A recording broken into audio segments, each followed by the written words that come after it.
Hello students, class 7th. Today we will start chapter 2 history.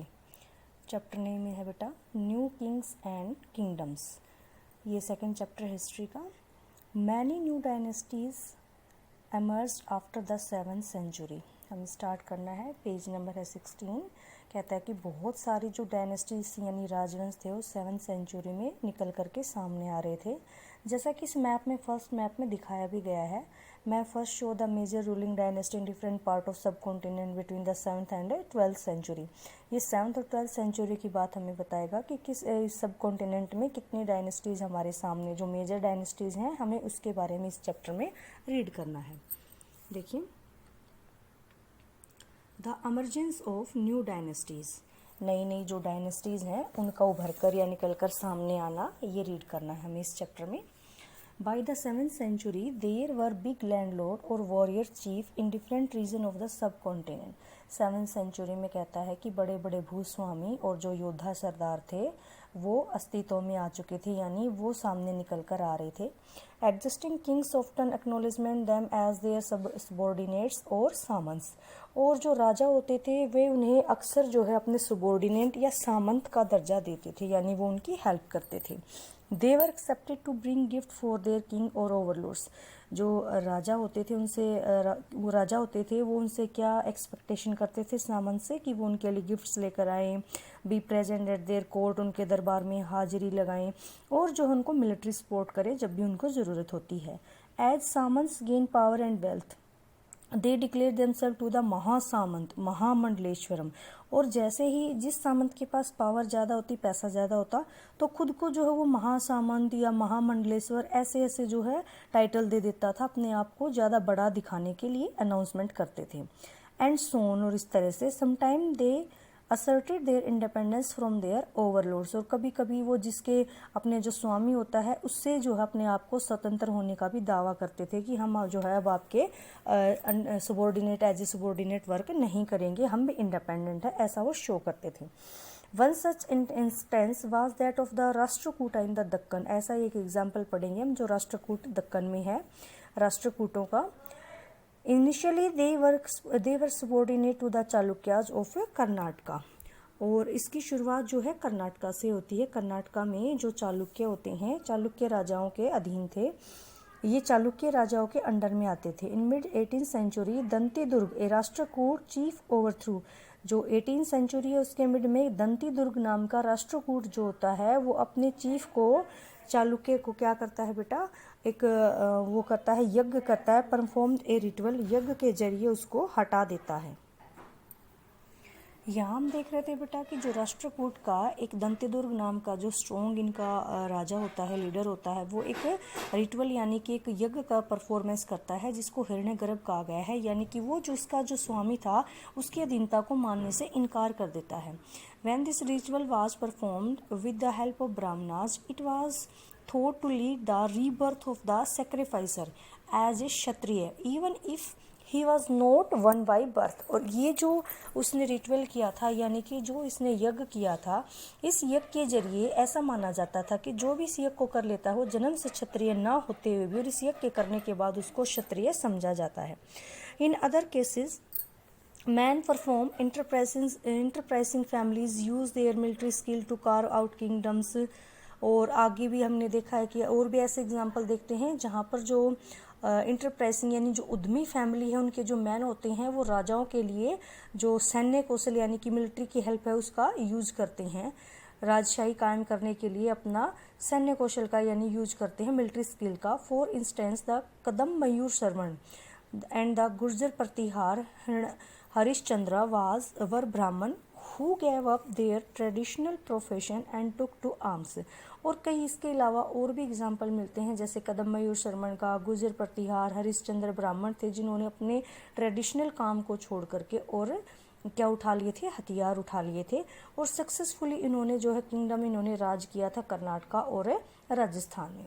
Next देखिए administration in the kingdoms, जो इनका administration था वो किस तरह से, प्रशासन किस तरह से इनका वर्क करता था।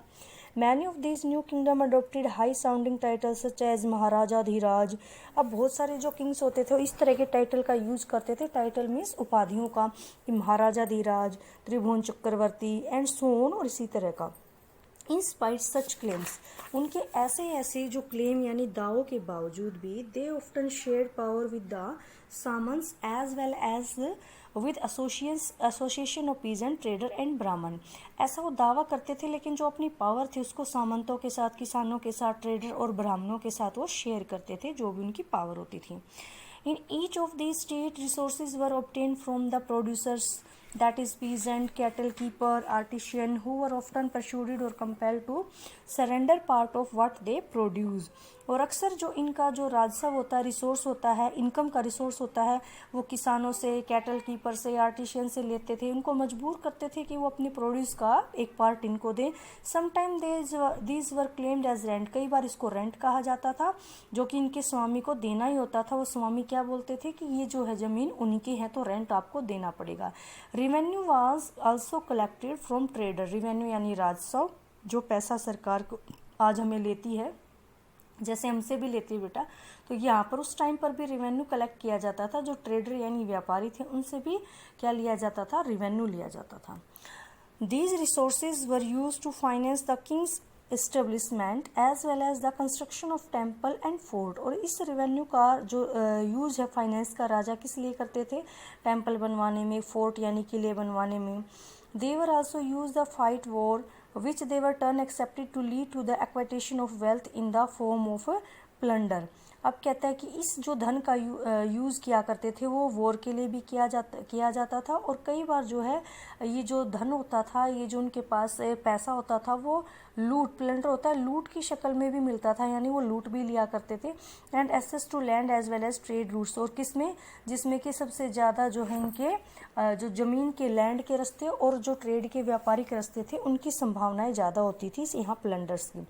The function is for collection revenue were generally recruited from influence families, और जो कलेक्ट करने का काम करते थे, रेवेन्यू को कलेक्ट करने का, वो प्रभावशाली फैमिली से होते थे, जिनका कुछ प्रभाव ज़्यादा ही रहता था, और उनकी पोजीशन जो है हेरिडिटरी हो जाती थी, यानी कि राजस्व जो कलेक्ट कर रहा है, जो बड़ी बड़ी पोस्ट पर हो जाते थे, उनकी पोजीशन हेरिडिटरी, यानी उनके बाद उनके बच्चे भी यही काम करते।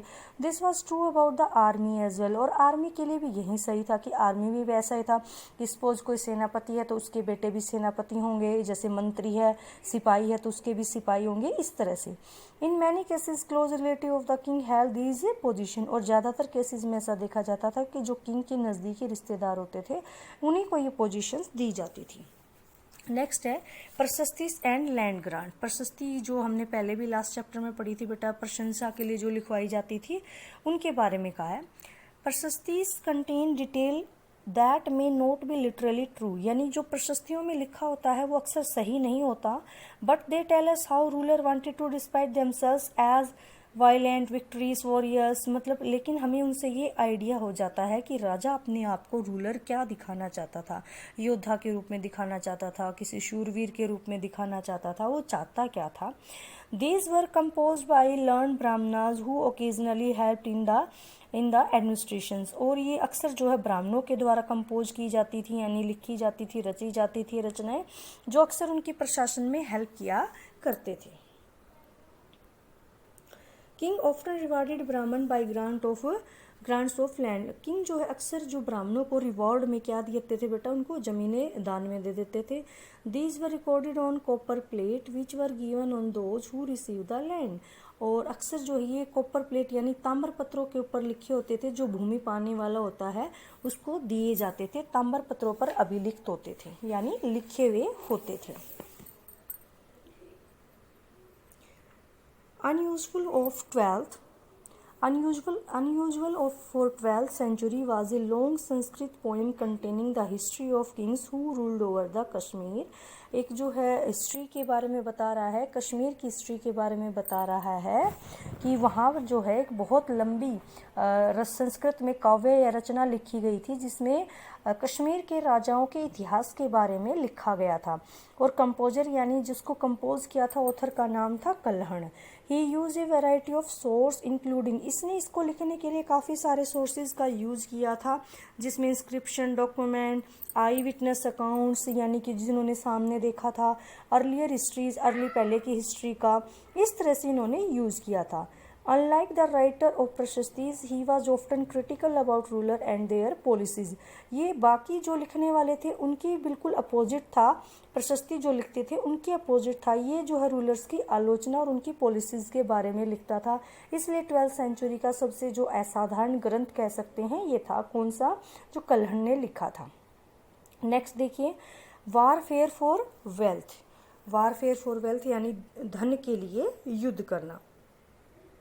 You may have noticed that each of these ruling dynasties was based in a specific region. सभी का एक अलग अपना अपना रीजन था जितने भी हमने डायनेस्टीज पढ़ी। At the same time they try to control other area, और वो दूसरे एरिया को कंट्रोल करना चाहते थे। One particularly prized area was the city of Kannauj in the Ganga valley, और इसी तरह का जो एक और एरिया था जिसकी हम बात करेंगे, गंगा वैली में एरिया था। 4 centuries ruler belonging to the Gurjara Pratihara, तो वहाँ पर जो है गुर्जर प्रतिहार, राष्ट्रकूट और Pala dynasties for the control over Kannauj. तीनों ही जो डायनेस्टीज यानी जो राजवंश थे जो वो किसको पाना चाहते थे, वो कन्नौज का जो एरिया था उसको पाना चाहते थे। Because there were 3 parties in this long drawn conflict, काफ़ी लंबे समय तक यानी इनके तीनों के बीच में लड़ाई रही। इसलिए हिस्टोरियन इसको खास करके ट्री पार्टी स्ट्रगल यानी त्रिपक्षीय संघर्ष का नाम भी दे देते हैं। As we will see ruler also try to demonstrate their power and resources by building large temple। और हमने ये भी देखा कि जो रूलर होते हैं अपनी पावर को दिखाने के लिए अक्सर बिल्डिंग और टेम्पल बनवाया करते थे। So when they attacked one another kingdom they often choose to target temple, इसलिए अगर अक्सर दूसरे के ऊपर अटैक जब करते तो टेम्पल को ही अपना निशाना बनाते थे। Which was sometime extremely rich, जो कई बार जो है बहुत ज़्यादा अधिक संपन्न होते, जिनके अंदर बहुत ज़्यादा पैसा उनको मिलता था। One of the best known of such ruler is sultan Mahmud of Ghazni Afghanistan, जो सुल्तान महमूद गजनी अफगानिस्तान का था, एक ऐसा ही रूलर था। He ruled from 997 to 1030 and extended control over parts of Central Asia, Iran, north western part of the subcontinent। इसी तरह का हम एग्जाम्पल पढ़ रहे हैं। जो अफगानिस्तान का शासक था महमूद गजनी, उसने जो है कंट्रोल किया था एशिया, सेंट्रल एशिया में, ईरान में और नॉर्थ वेस्टर्न पार्ट, सब इसके जो इस कॉन्टिनेंट के बारे में पढ़ रहे हैं वहाँ पर।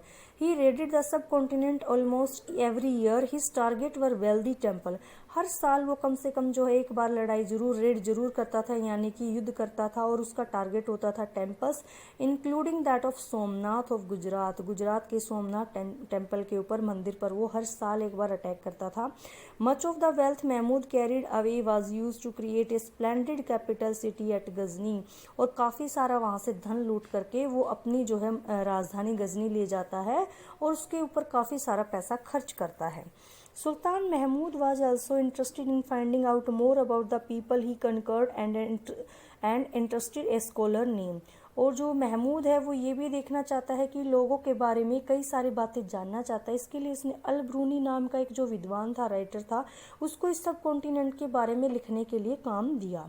This Arabic work known as the Kitabul Hind, और उसने अरबी में लिखा और उसका नाम था Kitabul Hind. Remains in important source of for historian, जो काफ़ी हिस्टोरियन के लिए इम्पोर्टेंट सोर्स रहा है उसको उस टाइम की बातों को जानने के लिए। He consulted Sanskrit scholar to prepare this account, उसने जो संस्कृत के विद्वानों से भी इस बारे में लिखने के लिए विचार विमर्श किया था। Other king who engage in warfare include the Chahamana, later known as the Chauhan, who rule over region around Delhi and Ajmer. इसके बाद हम जो है अगली बात करते हैं चामानों के बारे में, बाद में जिसको चौहान कहा जाता था, और जिन्होंने दिल्ली और अजमेर के आसपास रूल किया था। They attempt to expand their control to the west and east, इन्होंने जो अपना कंट्रोल है वो ईस्ट और वेस्ट की तरफ बढ़ाया। Where they were opposed by Chalukyas of Gujarat and Gahadavalas of western Uttar Pradesh, जिसमें उनका अपोज करने के लिए जो चालुक्य थे वो गुजरात में थे और गढ़वाल यूपी में थे। The best known Chahamana ruler was Prithviraj third, तृतीय जिसको कहते हैं, पृथ्वीराज थर्ड या पृथ्वीराज तृतीय जो है बहुत ही जो सबसे बढ़िया रूलर था चाहमानों में से। Who defeated an Afghan ruler name Sultan Mahmud Ghori, जिसने सुल्तान महमूद गोरी को डिफेट किया था, हराया था 1191 में, लेकिन उससे नेक्स्ट ईयर यानी 1192 में वो खुद भी हार गया था। तो इस वीडियो में हम यहीं तक देखेंगे बेटा, उसके बाद जो ये चैप्टर है नेक्स्ट वीडियो में इसको हम कंप्लीट कर लेंगे। ओके।